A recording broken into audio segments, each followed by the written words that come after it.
Вітаю, сябры, у студыі Еўрарадыё зноў Марыя Вайтовіч. Пачынаем наш эфір. Беларусь зноў можа апынуцца ў цэнтры ўвагі Ватыкана. У кастрычніку наступнага года ў Пінску чакаюць кардынала Клаўдыё Гуджэротці, спецыяльнага пасланніка папы Льва XIV. Ён добра вядомы беларусам у 2015 годзе. Менавіта пасля яго візіту і сустрэч са зняволенымі быў вызвалены экс-кандыдат у прэзідэнты Мікалай Статкевіч, а таксама іншыя палітвязні, у тым ліку сённяшні нобелеўскі лаўрэат, які, на жаль, таксама сядзіць сёння за кратамі, Алесь Бяляцкі. Цяпер, калі нават Дональд Трамп публічна звяртаецца да Лукашэнкі заклікам вызваліць 1300 вязняў сумлення, мы зноў задаемся пытаннем, ці можа касцёл стаць пасярэднікам у гэтым працэсе. Пра гэта і многае іншае мы пагаворым з нашай госцяй, якая прыйшла да нас на Еўрарадыё сёння праз Zoom, эксперткай у галіне рэлігіі, палітыкі і праваабароны Натальей Васілевіч. Вітаем вас, спадарня Наталья. Вітаю всіх. Вось, я нагадаю, што вы можете быць актыўнымі, пакідаць свае каментары, пытанні ў чаце пад нашым стрымам. Будьце, калі ласка, і думайце, калі ласка, пра сваю бяспеку пры гэтым. Падпісвайцеся на YouTube-канал Еўрарадыё і YouTube-канал Навокал, дзе ёсць нашыя дакументальныя фільмы. Спадарня Наталья, я ведаю, што вы сёння знаходзіцеся ў Жэневе. Скажыце, калі ласка, што вы там робіце, што там за сустрэча праходзіць і як яна праходзіць? Так, тут у нас шэраг сустрэч плануецца, і мой візіт цяпер у Жэневу, ён звязаны з тым, што хрысціянская візія, арганізацыя, якой я актыўна ўдзельнічаю, мадэрую, зрабіла такой даклад для Арганізацыі Аб'яднаных Нацый для таго, каб Беларусь праходзіла чарговы этап універсальнага перыядычнага агляду. Гэта адзіны такі міжнародны праваабарончы механізм, які яшчэ застаецца, да якога Беларусь належыць, і пра свабоду рэлігіі. Я менавіта займаюся тэмай, праваабарончай тэмай свабода рэлігіі, і хочацца нашым сусветнай супольнасці, скажем так, прадстаўнікам іншых дзяржаваў, інстытуцыю Арганізацыі Аб'яднаных Нацый падсвяціць нейкія працэсы, якія ў Беларусі цяпер адбываюцца ў сувязі з палітычным крызісам, наколькі пагоршылася сітуацыя са свабодай рэлігіі, не толькі палітычны крызіс, але і расійская агрэсія супраць Украіны, яны ўплываюць на тое, што свабода рэлігіі ў Беларусі ўсё больш уціскаецца, ўсё больш рэлігійных дзеячаў церпяць пераслед, закрываюцца, ліквідуюцца рэлігійныя арганізацыі, новы закон большы кантроль за дзейнасцю рэлігійных арганізацый уводзіць. Пра гэта ўсё хацелася б падзяліцца з міжнароднай супольнасцю, з тымі, хто маглі б Беларусі задаць пытанні падчас правядзення гэтага універсальнага перыядычнага агляду, а таксама даць некаторыя рэкамендацыі. Дарэчы, да пытання Ватыкана, якраз у 2021 годзе, калі быў папярэдні цыкл універсальнага перыядычнага агляду, Ватыкан звярнуў увагу на уціск свабоды рэлігіі і рэкамендаваў Беларусі, ураду Беларусі гэты ціск спыніць пераслед рэлігійных дзеячаў. Таму цяпер Беларусь павінна будзе адказаць, наколькі яна гэтыя рэкамендацыі выканала. Нагадаю, што каталікоў вельмі шмат за кратамі знаходзіцца, 2 святары з'яўляюцца палітычнымі зняволенымі, рымска-каталіцкія святары, і гэта святар Генрыха Калатовіча і святар Анджэй Юхневіч. Таму я думаю, што пытанне свабоды рэлігіі, нягледзячы на тое, што у многіх праваабарончых пытаннях, у многіх гуманітарных пытаннях Беларусь цяпер знаходзіцца ў крызісе такім, правы чалавека парушаюцца, тым не менш, нават на гэтым фоне агульнага ўціску свабоды рэлігіі з'яўляецца такім важным аспектам, і важным не толькі для рэлігійных людзей, але важным для ўсяго грамадства. Дзякую вам вялікі. Вернемся да візіту кардынала Гуджэроці ў Беларусь. Я, дарэчы, выпраўлюся. Візіт павінен быць ужо ён павінен прыехаць у Беларусь у сярэдзіне кастрычніка ўжо гэтага з 2025 года, а не наступнага. Спадарня Наталья, як вы ацэньваеце прызначэнне кардынала Гуджэроці пасланнікам у Беларусь? І ці можа гэта быць не проста сімвалічнай падзеяй? Я думаю, что это важная падзея, и эта падзея важная, потому что не так часто приезжают некие представники ці святого посаду, ці іншых там заходніх краінаў у Беларусь. І нагодай для гэтага юбілея, святкавання юбілея пінскай архідыяцэзіі, але, безумоўна, мы чакаем, што будуць сустрэчы на вышэйшым узроўні. І кардынал Клаўдыо Гуджэроці гэта такі своеасаблівы чалавек для Беларусі. Ён быў нунцыем, ён ведае людзей, ён ведае іерархаў, ён ведае палітычную сістэму, ён ведае канкрэтных палітыкаў, якія могуць прымаць рашэнні. І пры гэтым у яго вельмі добрыя стасункі з беларускім рэжымам, у прыватнасці з самім Александром Лукашэнкам. Ён умее з ім размаўляць, ён умее быць на нейкай адной хвалі з ім. І я думаю, што Александр Лукашенко з вялікай павагай, ну ці з нейкім не то што піетэтам і павагай, я не ведаю, як вось гэта знайсці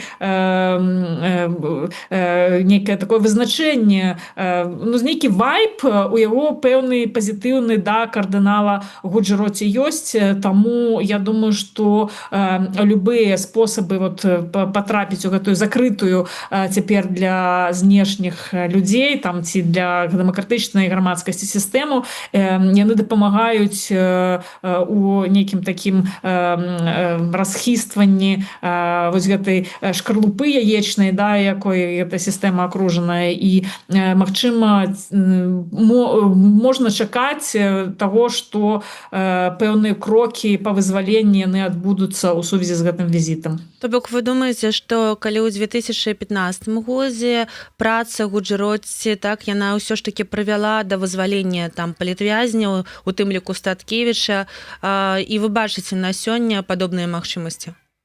Я бачу на сёння падобныя магчымасці, тым больш мы бачым, што цяпер нейкае акно магчымасцяў у прынцыпе адчынілася, да, дзякуючы намаганням адміністрацыі амерыканскай. Былі вызвалены у тым ліку палітзняволеныя, якія, скажем, такі належалі да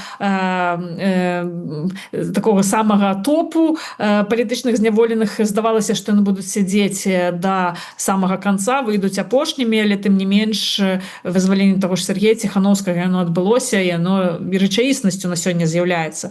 І я думаю, што ўплыў амерыканскай вось гэтай адміністрацыі ўвогуле перамовах, звязаных па лініі Вашынгтон-Менск, яны выконваюць першасную ўсё ж такі тут ролю, таму што непараўнальны ўплыў Ватыкана і адміністрацыі прэзідэнта Трампа сёння і ў геапалітычным сэнсе, і просто у медыйным сэнсе, і у чыста палітычным сэнсе, таму што гэта адміністрацыя можа шмат прымаць рашэнняў, у тым ліку звязаных з санкцыямі супраць Рэспублікі Беларусь, так, супраць рэжыма. І тут вось гэта цяпер ватыканская дыпламатыя, яна можа сыграць такі дапаможную ролю, і нам любыя захады падобнага кшталту цяпер патрэбныя, таму што выхад беларускіх палітычных зняволеных, ён як ніколі актуальны, час ідзе, людзі пакутаюць, сітуацыя пагаршаецца за кратамі, таму мы б хацелі, я думаю, што кожны з нас, няма такога чалавека беларускага, няма такого чалавека, які глядзіць наш стрым, хто б не хацеў выхаду палітычных зняволеных. Вось, і любыя спосабы на сёння дыпламатычныя падобныя, яны вітаюцца, і я спадзяюся, што зможа кардынал Гуджэроці, які адзін, не то што адзін, вот у свеце мала асобаў, у якіх ёсць вось гэты прямы кантакт з Лукашэнкай, такі эмацыйны нават прямы кантакт з Лукашэнкам, і каго Лукашэнка можа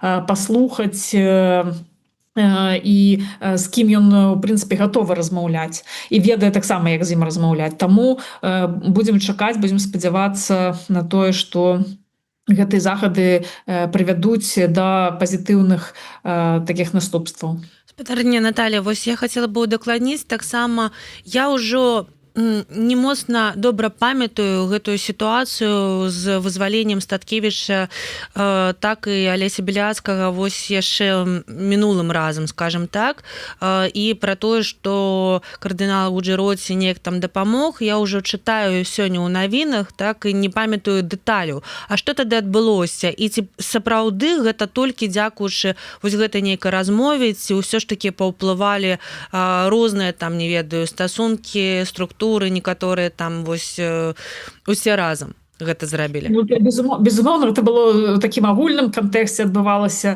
кантэксце, скажем так, павароту у цэлым, новага павароту, чарговага цыклу пацяплення стасункаў з Захадам, і нельга сказаць, безумоўна, што толькі ватыканская дыпламатыя тут неяк дапамагла, але ватыканская дыпламатыя была ўключаная, і сам рэжым разглядаў Ватыкан як адзін з такіх медыятараў, адзін з суб'ектаў медыятараў усяго гэтага працэсу, і таму я думаю, што так, мы не можам усе заслугі прыпісваць кардыналу Клаўдыо Гуджэроці, вось, але ягоная роля таксама мы не можам яе змяншаць, і мы павінны ўлічваць тое, што ён як бы сапраўды уплываў. Я нагадаю, што не толькі вось удзельнічаў у такіх дыпламатычных захадах, але і наведваў за кратамі палітзняволеных, так, і гэта таксама вялікі такі крок, вялікі і падтрымкі духоўнай і такой проста чалавечай падтрымкі для палітвязняў. Таму тое, што ён быў гатовы на гэта, тое, што ён ведаў, як гэта рабіць, тое, што ён быў зацікаўлены ў гэтым, тое, што для яго гэта было каштоўнасцю, ягоным нейкім прыярытэтам у ягонай дзейнасці, мы павінны таксама заўсёды памятаць. Ну і я магу сказаць, што ён любіць Беларусь, ён любіць беларускі касцёл, ён любіць людзей у Беларусі, для яго Беларусь з'яўляецца вельмі важнай у ягоным жыцці, у ягоных думках. Я думаю, ён вельмі часта думае пра Беларусь, і ён не выпускае са свайго поля зроку тыя працэсы, якія ў нас адбываюцца. Магчыма, толькі тое, што ёсць нейкая праблема такая, што ён можа жыць яшчэ вот тымі канцэпцыямі таго часу, 10-гадовай даўніны, так, але я думаю, што ён цалкам інфармаваны, ён мае свае кантакты, інфармаваны пра тое, як рэжым змяніўся, наколькі цяпер сітуацыя складаней, чым яна была 10 гадоў таму, наколькі рэжым стаў больш жорсткім і больш арыентаваным на рэпрэсіі, не на... Таму што мы бачым, што ў 2015 годзе, увогуле, пасля выбараў 2010 года, вось гэты працэс, ён быў трошкі па-іншаму ён адбываўся, да? Па-іншаму было тое, што рэжым браў палітзняволеных, іх было нашмат менш, і ён браў хутчэй для того, каб гэты працэс перамоваў з Захадам праводзіць. То бок рэжым ужо тады яшчэ быў арыентаваны на перамовы з Захадам, ён хацеў дыялогу з Захадам, ён хацеў развіваць вось гэтую шматвектарнасць, то цяпер мы бачым, што рэжым пераарыентаваўся, і ягоная ідэнтычнасць змянілася, і вельмі шмат у пераследзе палітычных зняволеных, гэта в першую чаргу помсты, спробы вот гэтыя падзеі 20-го года неяк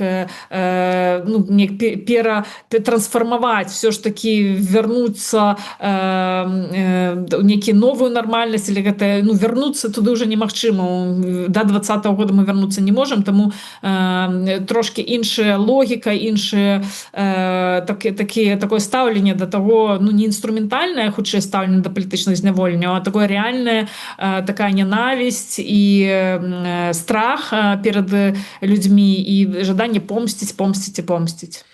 Спадарня Наталья, я зачапілася за ваш вось гэты выраз, так, за вашу засцярогу наконт таго, што магчыма, так, кардынал сёння жыве яшчэ сваімі там нейкімі ўспамінамі там 10-гадовай даўніны.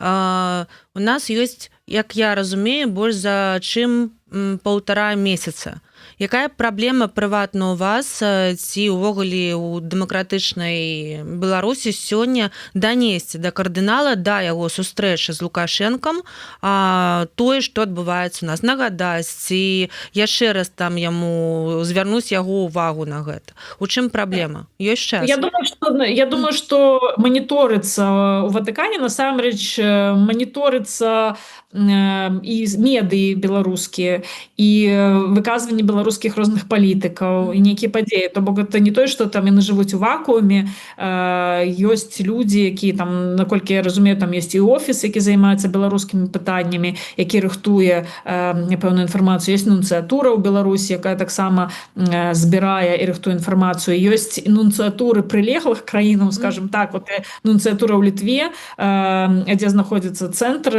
адзін з такіх цэнтраў беларускай дэмакратычнай супольнасці, яна, безумоўна, таксама удзельнічае ў гэтым працэсе, і гэта інфармацыя перадаецца. Я думаю, што праблемы няма ніякай, но пытанне, а што ж мы, уласна, хочам данесці, а што мы можам прапанаваць, а як мы можам дапамагчы сфармуляваць гэтую пазіцыю. Я думаю, што такая аналітычная праца, яна патрэбная ўсім, і чым больш інфармацыі ёсць, тым больш інфармаваныя рашэнні можна прымаць, і тым больш адэкватна можна ў гэтай рэчаіснасці дзейнічаць. Таму тут наша група «Хрысціянская візія», яна займаецца тым, што спрабуе разабрацца у тым, як гэты працэс увогуле адбываецца, якія ёсць мадэлі, якія ёсць добрыя практыкі, якія ёсць удалыя кейсы, і неяк праз гэты аналіз прыйсці да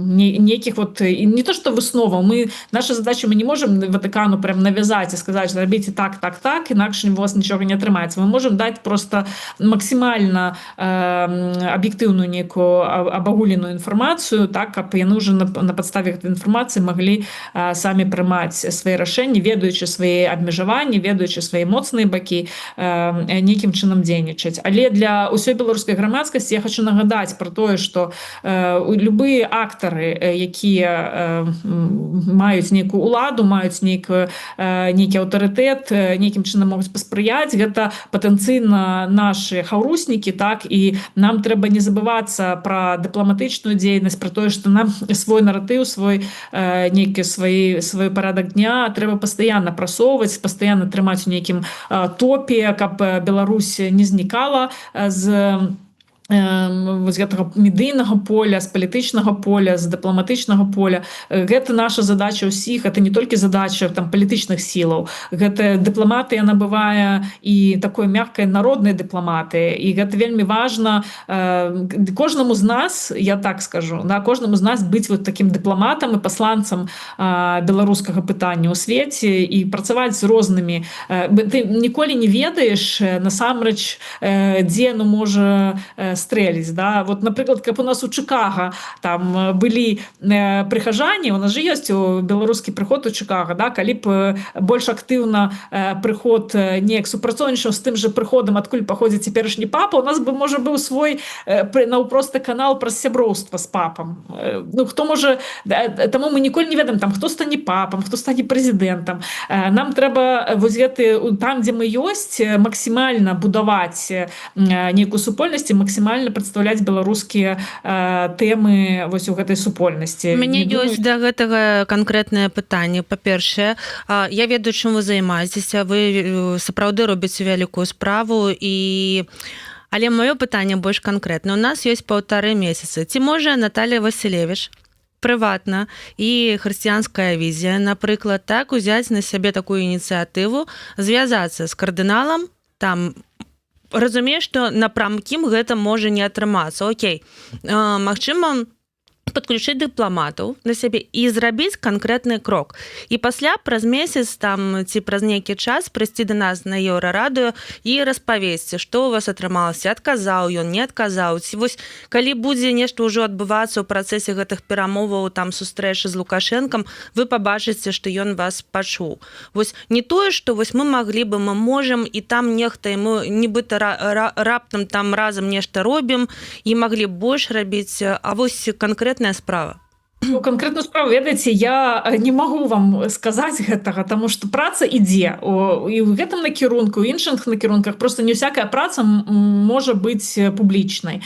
І не заўсёды можна, як бы вот такой дыпламатыя вельмі часта адбываецца за нейкімі закрытымі дзвярыма, не заўсёды можна вот у актуальным моманце казаць, што канкрэтна рабілася, хто з кім сустракаўся і што гаварыў, таму што тут пытанне бяспекі уключаецца, так, ну і пытанне вельмі шмат розных таких делікатных момантаў. Не ўсё трэба рабіць публічна. Я разумею, што мы хацелі б жыць у такім грамадстве, дзе ўсё празрыста, але, на жаль, сёння мы не можам сабе дазволіць поўнай празрыстасці, і вот такі кулуарныя перамовы часта яны будуць адбывацца ў нейкім такім схаваным фармаце. Но я магу сказаць, што гэты накірунак працы, ён знаходзіцца на добрым трэку у нас, скажем так. Вось. Я не магу больш падрабязна нічога казаць, ні праз каго, ні пра што, нідзе, ніяк. Вось. І на жаль, так для журналістаў, якія заўсёды спрабуюць знайсці вот нейкую канкрэтыку, нейкія гісторыі. А гэта не журналісты спрабуюць канкрэтыку і гісторыю, гэта нашыя слухачы і гледачы, дакладна яны хочуць прыкладаў, а не агульныя словы. Таму я і дакапваюся. Я разумею. Ведаеце, любую дзейнасць, якая праводзіцца, ўсё роўна вядзецца дакументацыя этой дзейнасці, і мы бачым, што некаторыя рэчы становяцца вядомымі пазней. Таму я думаю, што тут у нас важна, што у нас у грамадстве цяпер. Нам вось гэты давер неяк трэба умацоўваць, так, паміж сабой, ведаць, што калі штосьці невядома, это не значыць, што нічога не робіцца.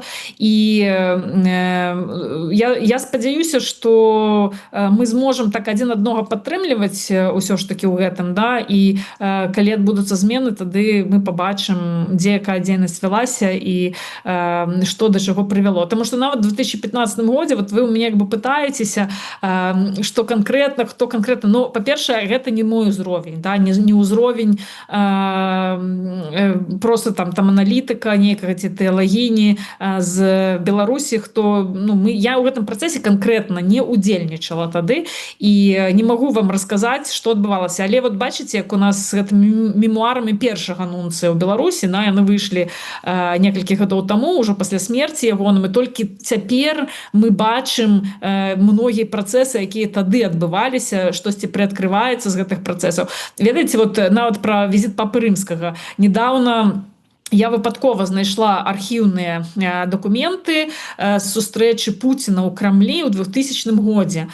Там была пэўная сустрэча, і Пуцін у 2000 годзе хацеў запрасіць папу рымскага ў Расію. І ягонай праблемай для гэтага запрашэння было тое, што патрыарх Алексей II на той момант ён адмаўляўся сустракацца. У выпадку, калі папа рымскі Ян Павел II прыедзе ў Расію, патрыарх Алексей адмаўляўся сустракацца. Вот Пуцін як бы дзяліўся з рознымі там актарамі, як арганізаваць гэтую сустрэчу так, каб не атрымалася вось гэтай праблемы такой партакольнай, да, што прыехаў лідар царквы, а патрыярх самай галоўнай канфесіі адмовіўся з ім сустракацца, як гэта непрыемна створыцца, як гэта прадаць самому папу. Вот. І тады абмяркоўвалася, што давайце запросім папу як прадстаўніка дзяржавы Ватыкан, а не як прадстаўніка рымска-каталіцкай царквы. І тады вот на гэтым палітычным узроўні мы можам арганізаваць так, што сустрэча з патрыярхам будзе не абавязковай. І вот хто калі ведаў увогуле пра вот эту механіку і пра нейкія там інтэнцыі таго часу, да, што нават сам Пуцін збіраўся папу рымскага ў Маскву запрашаць.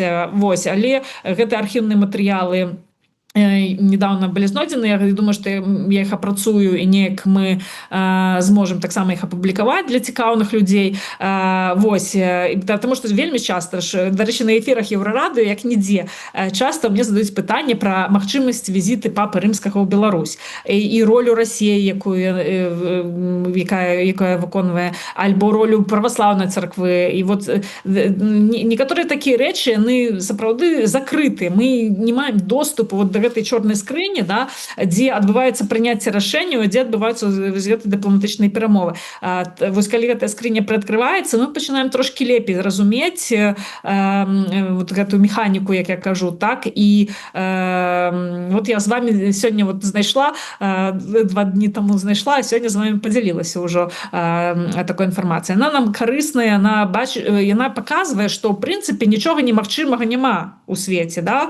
Ёсць, трэба да ўсіх магчымасцяў нейкіх, да ўсіх шляхоў аднолькава, скажем, ставіцца, ну, і глядзець, ну, не абмяжоўваць сябе, не абмяжоўваць нават сваю нейкую там фантазію аналітычную вось гэтымі сцэнарыямі, якія могуць адбывацца. І тое, што сёння нам здаецца немагчымым, наколькі немагчымым здавалася, што амерыканскі прэзідэнт патэлефануе высокапаважанаму прэзідэнту Рэспублікі Беларусь Александру Лукашенко. Наколькі гэта было неймаверна, вот нават 2-3 гады таму падумаць, што такое можа адбыцца. А сёння мы жывем у гэтай рэчаіснасці, і гэта адбылося ўжо. Вот, таму ніколі не бывае так, што вот, штосьці абсалютна немагчыма. Вот, таму нам трэба быць больш адкрытымі да таго, што нам гэты свет сёння прыносіць. І ну, на мой погляд, вот, як тэалагіні ўжо, як чалавек такі, які верыць у Бога, што сапраўды ёсць вось гэта нейкі удзел звышнатуральны, удзел такі, які мы не можам самі падрыхтаваць у падзеях гэтага свету і ў падзеях нашага жыцця. Таму вот быць адкрытымі да вось гэтага, там некаторыя называюць это чорны лебедь, які б там прыляцеў. Я думаю, што дзеянне такое боскае дзеянне, яно магчымае заўсёды, і таму не трэба губляць надзеі. Не трэба губляць надзеі, трэба верыць, трэба спрабаваць хаця б адзін аднаму давяраць. Я разумею, што мы жывем у такія часы, калі, ну, увогуле, давяраць без доказаў можна, напэўна, і верыць. Без доказаў можна, напэўна, толькі ў Бога. Так, вось веруючыя людзі так бы сказалі, так, вось проста Бог існуе, так. А людзям патрэбны нейкія факты, там больш, што я не ведаю, я разумею кожнага чалавека, які сёння кажа, што не, мне патрэбны доказы. Кажуць, пачакайце, не ўсё так можна гучна проста размаўляць пра гэта. А людзі кажуць, а колькі чакаць? Мы ўжо вось там 5 гадоў прайшло пасля пратэсту. Таму і адбываецца вось гэтыя там. І тут знайсці нейкі кампраміс вельмі складана. Але кардынал Гуджэроці прыедзе ў Беларусь, гэта ўжо вядома. Вось, і, магчыма, гэта супадзе з нейкім акном магчымасцяў для рэальных крокаў, улічваючы вось і тэлефанаванне Дональда Трампа, які заклікаў вызваліць 1300 палізняволеных. Будзем чакаць. Спадарня Наталія, вось іншае пытанне. Мы чулі сведчанні Сергея Ціханаўскага пра пазбаўленне рэлігійных правоў у турме. Ці шмат такіх выпадкаў фіксуецца ў Беларусі? Што вы скажаце? Ну, тренд такі фіксуецца ў Беларусі, безумоўна. Турма, там парушаюцца не толькі рэлігійныя правы, там вельмі шмат парушаецца розных правоў чалавека. Гэта вельмі такі, асабліва апошнім часам, калі няма магчымасці неяк паўплываць на тое, напрыклад, рэжым інкамунікада.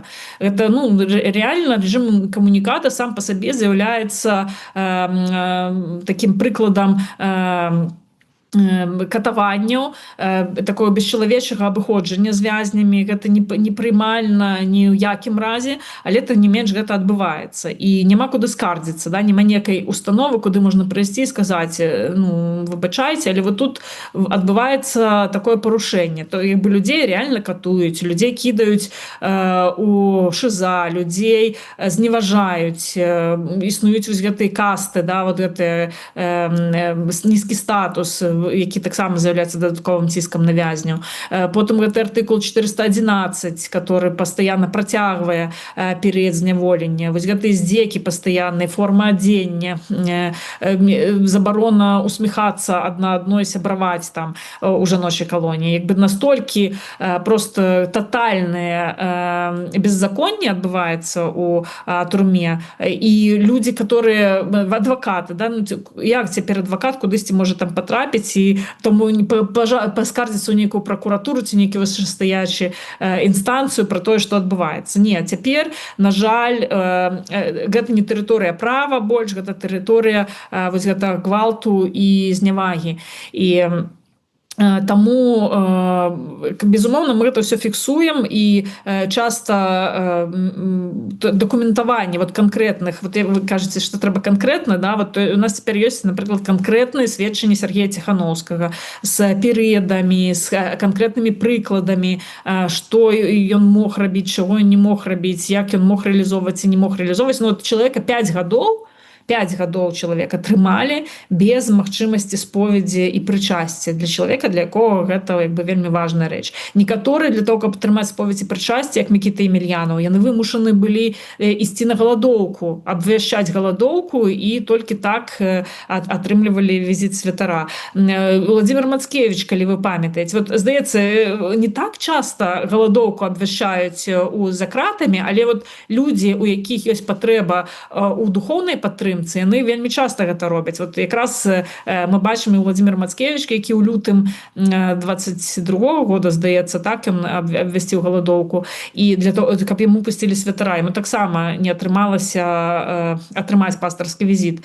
Вот. І 5 гадоў гэта просто, ну, як бы жахліва для чалавека не мець ніякай магчымасці. Вот, ну, там царква наша праваслаўная вучыць, што трэба пастаянна спавядаць, пастаянна прычашчацца, што это без гэтага няма вось гэтага жыцця хрысціянскага і гэтак далей, заахвочвае ўсіх людзей. І тым у той же час мы бачым прыклады, калі людзей просто пазбаўляюць магчымасці вось у гэтых важных для іх таемствах царкоўных прымаць удзел. Таму так, мы фіксуем, мы спрабуем гэта таксама даносіць да міжнародных арганізацый, да царкоўных арганізацый, і гэта вельмі важныя сведчанні.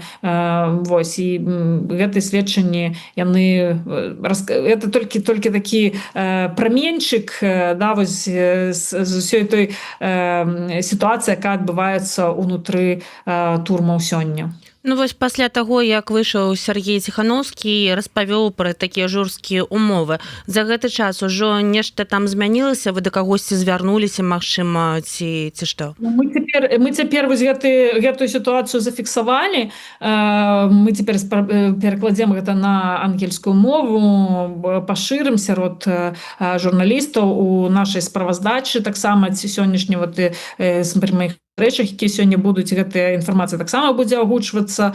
Я думаю, што гэта інфармацыя, она шакуе людзей. Нас ужо гэта не шакуе. Нас, мы уже настолькі жывем вот у такім жаху, да, вот гэты жах, ён паўтараецца, мы прывыклі да таго, што ад многіх людзей гэта просто реально з'яўляецца шокам. Там любы праваслаўны чалавек ставіць сябе на месца Ціханаўскага і думае, вот я б увогуле выжыў у такой сітуацыі ці не. І гэта, ну, дапамагае неяк прыцягнуць увагу да таго, што адбываецца, таксама да таго, наколькі ўсё ж такі хрысціяне таксама удзельнічаюць у беларускіх дэмакратычных пратэстах, што гэта не проста там палітычная нейкая справа, што гэта справа таксама для многіх і духоўная, якая звязана з іх духоўным і хрысціянскім жыццём, хрысціянскім сумленнем. Вось, і што это гуманітарнае, маральнае змаганне, а не просто там палітычная такая барацьба, якая адбываецца цяпер у Беларусі дзеля дэмакратыі і незалежнасці нашай краіны. Ну вось я удакладняю, так, крокі якія? То бок вы сабралі інфармацыю, вы яе хочаце яшчэ не пераводзілі, так? Вы яе хочаце перавесці? Так, збіраемся перакласці. Так, перакласці на ангельскую мову, далей яе вось, ну, на гэтых сустрэчах, як, напрыклад, так, сёння вось на падобных, так, іх неяк агучваць ці перадаць журналістам. Я вам могу показаць просто нават як гэта выглядае, да, вот, напрыклад, у мяне тут ёсць такая справаздача, якой, бачыце, напісана Сергей Ціханаўскі. Бачыце, там вылучаны нават цёмным колерам. Вот гэты лісток будзе раздавацца, і там канкрэтна згадваецца пра тое, што на працягу 5 гадоў яму не дазвалялі паспавядацца і прыняць прычасце хаця б адзін раз. Вось гэта ўключана вот у гэты паперка такая на 2 старонкі. Мяне такая. Вось мне цікава просто як гэта працуе. Вось вы прыходзіце як даклад, вы распавялі гэта вельмі важная праца, так, вы распавялі гэтую гісторыю Сергея Ціханаўскага, так, ці заклікаеце вы там сусветную там супольнасць, там веруючых, не ведаю, неяк паўплываць пра сітуацыю, дастучацца да беларускіх уладаў дзеючых? Ёсць такое паняцце як рэкамендацыі, да? Вот рэкамендацыі на гэтай паперцы напісана, і у тым ліку тут апошняя рэкамендацыя, якая датычыцца, прабачце, можа не заўсёды бачна, пра тое, што павінна быць забяспечана свабода рэлігіі тых, хто пераследуецца па палітычных матывах, то бок палітвязняў, тых, хто знаходзіцца за кратамі па палітычных матывах. Вот гэтая рэкамендацыя, мы хацелі б, каб гэтую рэкамендацыю уключылі у спіс рэкамендацый па універсальным перыядычным аглядзе. Гэта для нас важна, нават калі нічога не адбудзецца. Ну, мы бачым, што вот Ватыкан, Святы Пасад у 2021 годзе зрабіў рэкамендацыю забяспечыць, каб ніякія абмежаванні не былі накладзеныя на права свабоды рэлігіі і веравызнання. Такая фармулёўка у іх была. Тым не менш, мы бачым, што яны якраз былі накладзены яшчэ больш, так? Але вось у гэтых механізмах міжнародных гэта ж все застанецца ў гісторыі, гэта застанецца вот у гэтым магчымасць параўноўваць, да, вот калі будзе рэкамендацыя, мы потым зможам праверыць, ці была гэтая рэкамендацыя выканана, наколькі рэжым ён прыслухоўваецца да таго, што кажа міжнародная сусветная супольнасць. І гэта безумоўна для рэжыма ціск, гэта ну такі спецыфічны ціск, але паколькі Арганізацыя Аб'яднаных Нацый засталася фактычна адзінай платформай, дзе Беларусь вымушаная адказваць на пытанні, вымушаная неяк вот на гэтае пытанне рэагаваць, гэта для нас вельмі важным такім аспектам, каб гэтая тэма таксама была ўлічаная, і мы хацелі, канешне, каб все выправілася, каб не трэба было негатыўную ацэнку даваць у наступны перыяд. Але для нас, напрыклад, свабода рэлігіі, яшчэ раз скажу такую штуку, што ведаеце, у Арганізацыі Аб'яднаных Нацый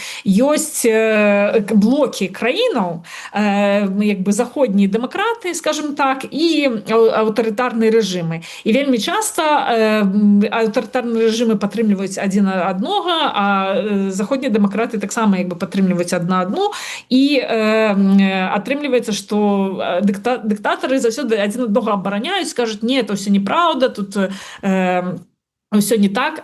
І калі там палітычныя правы, яны для многіх дыктатараў таксама з'яўляюцца небяспечнымі, таму што палітычныя правы якраз яны забяспечваюць функцыянаванне дэмакратыі, дэмакратычнай сістэмы, то свабода рэлігіі нават для некаторых аўтарытарных краінаў можа выконваць такую ролю, калі некаторая краіна, нават яна сама не з'яўляецца дэмакратычнай, але яна не можа уявіць, што можна вось так пераследаваць рэлігійныя арганізацыі.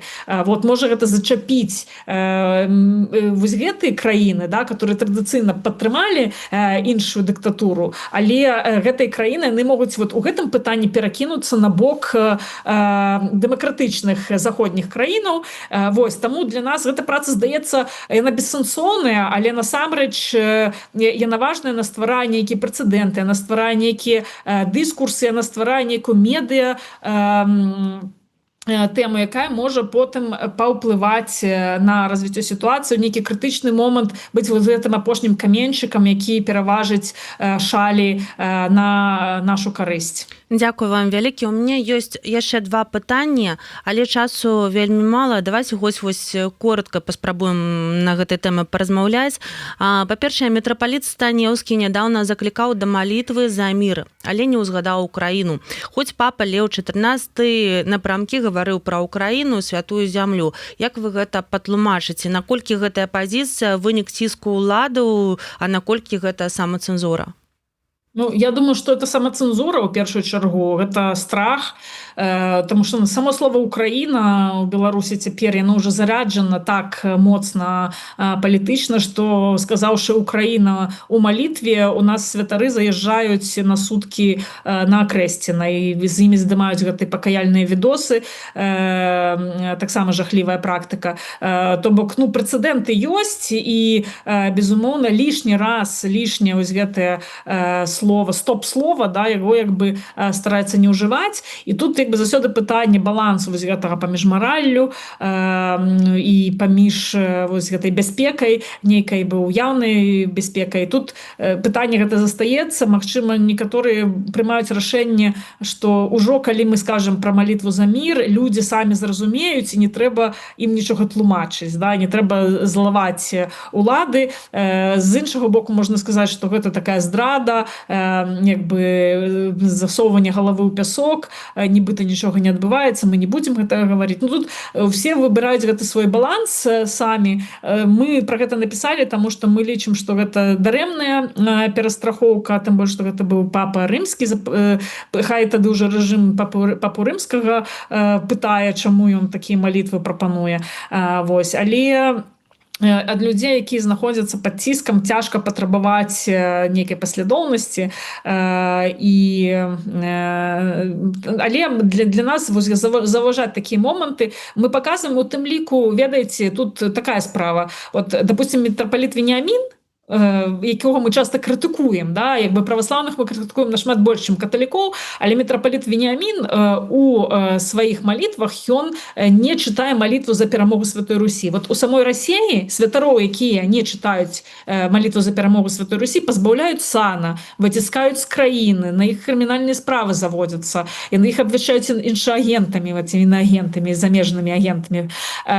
Ось. І він тут у некім сенсі так йде у контры з Расіяй, і якби все роўна ён таксама моліцца за мір, але для яго маліцца просто за мір без перамогі гэта смеласць. Да? Гэта як бы ж крок насуперак вось той даміноўнай над ім улады. А каталіцкая царква тут атрымліваецца, наадварот, робіць як бы крок назад для того, каб памаліцца за мір, да? Таму што іх царкоўная ўлада нармальна моліцца за Украіну і падтрымлівае Украіну. І нам важно вось гэты баланс падтрымліваць, нам важно бачыць, што гэта не то, што там праваслаўныя дрэнныя, ці каталікі дрэнныя, ці што ёсць нейкая агульная такая праблема, якая ўплывае на ўсе цэрквы і ўплывае ўвогуле на вось гэтую сістэму мыслення, дзеянню у Беларусі. Таму мы спрабуем як бы фіксаваць, заўважаць розныя такія штукі, каб мы потым маглі неяк вот з нейкага такіх стэрэатыпаў, у тым ліку стэрэатыпаў, якія ёсць у дэмакратычнай супольнасці, неяк адыходзіць і ацэньваць нейкія канкрэтныя дзеянні у нейкім, вот як вы прасілі канкрэтыкі, да, ацэньваць вот у канкрэтны кейс-стадзі, да, і неяк у ім з яго як бы ўжо думаць, як да гэтага ўсяго паставіцца. Вось. Таму мы менавіта дзеля гэтага вось такія моманты заўважаем і фіксуем, тому што наш тэлеграм-канал, наш сайт, это у тым ліку дакументаванне цэркваў у палітычным крызісе, як яны ў гэтым палітычным крызісе сябе шукаюць, не для того, каб абвінаваціць, не для того, каб заклейміць і сказаць, вось гэта так, вы такія, вось гэтакія, а для того, каб знайсці той шлях, дзе мы ўсё ж таки зможам быць больш хрысціянамі і быць разумнымі хрысціянамі пры гэтым, быць адказнымі хрысціянамі, для того, каб вось знайсці гэты шлях, бо мы намацваем яго у рэальным часе цяпер. Мгм. І яшчэ адно пытанне, таксама звязанае з маральнымі чаканнямі беларусаў і вернікаў да сваіх жа людзей. Так, бізнесмен Александр Зайцаў, рыцар ордэна святога Грыгорыя Вялікага, запускае новы бізнес разам з Віктарам Лукашэнкам. Сетка крамаў «Дуб зялёны» абвесціла вялікае падарожжа па гарадах Беларусі. Наталія, як гэта ўвогуле спалучаецца з каталіцкай этыкай? З аднаго боку касцёл, з іншага прывітанне Лукашенка. У такія часы. Да, до речі, цікаво, що це пінська діацезія, яка буде святкувати свою 100-годдя юбілей.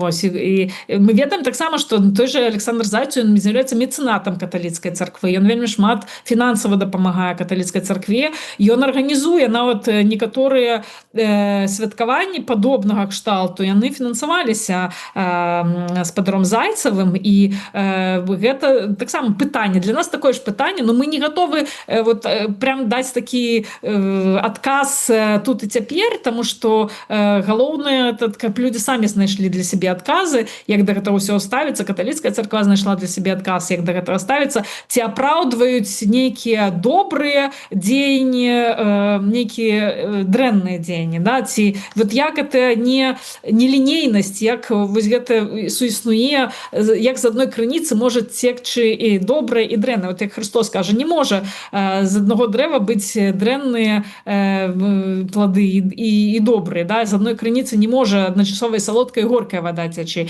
Вот як мы до гэтага ўсяго паставімся, это адказнасць кожнага чалавека, ягоны маральны нейкі аналіз.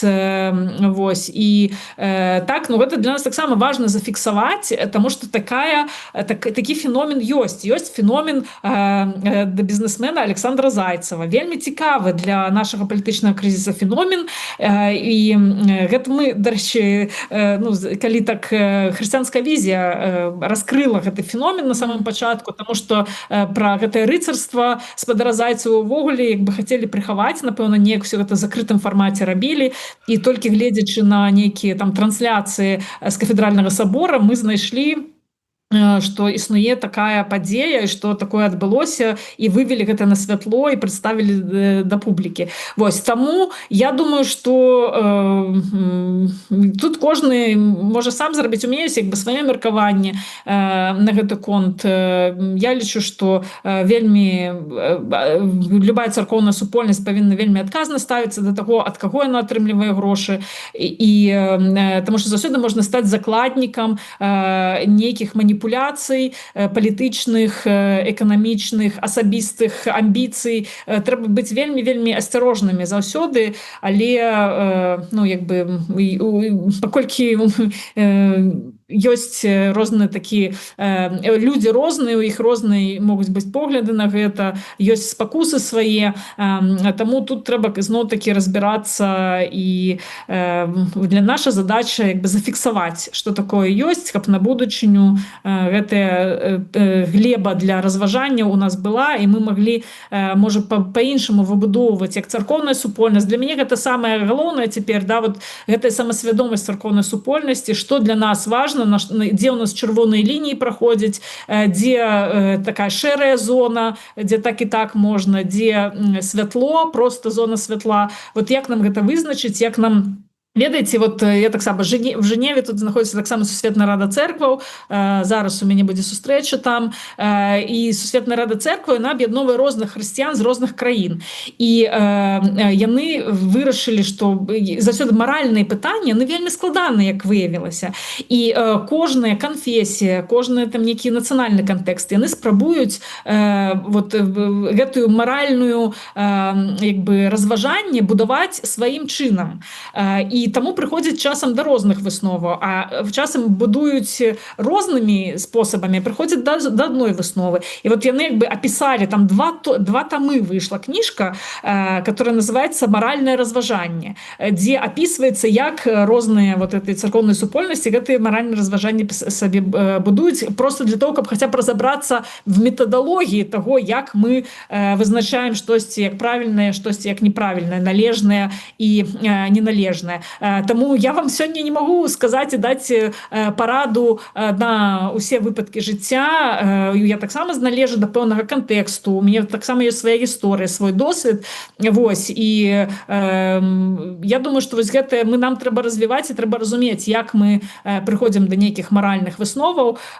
І, на жаль, перадача там у кантэксце аднаго стрыма мы гэтага не зможам зрабіць. Магчыма, калісьці можна будзе разабраць адзін выпадак, але з удзелам шэрагу людзей, да, кожны будзе сваё меркаванне прадстаўляць, і можна будзе паспрачацца, неяк знайсці агульную глебу для такой ацэнкі. Вось, я дзякую за вельмі добрыя пытанні, за такія падрыхтаваныя, цікавыя і правакацыйныя пытанні. І я спадзяюся, што мы ўсе разам будзем ісці да лепшага разумення таго, як нам дзейнічаць, як нам далей ісці па агульным беларускім шляху. Дзякую вялікі за ідэю, за працу, за тое, што знайшлі час сёння завітаць да нас у эфір. Я нагадаю, што сёння з намі была экспертка ў галіне рэлігіі, палітыкі і праваабароны Наталя Васілевіч. А для вас працавала Марыя Вайтовіч. Не пераключайцеся. Дзякуй.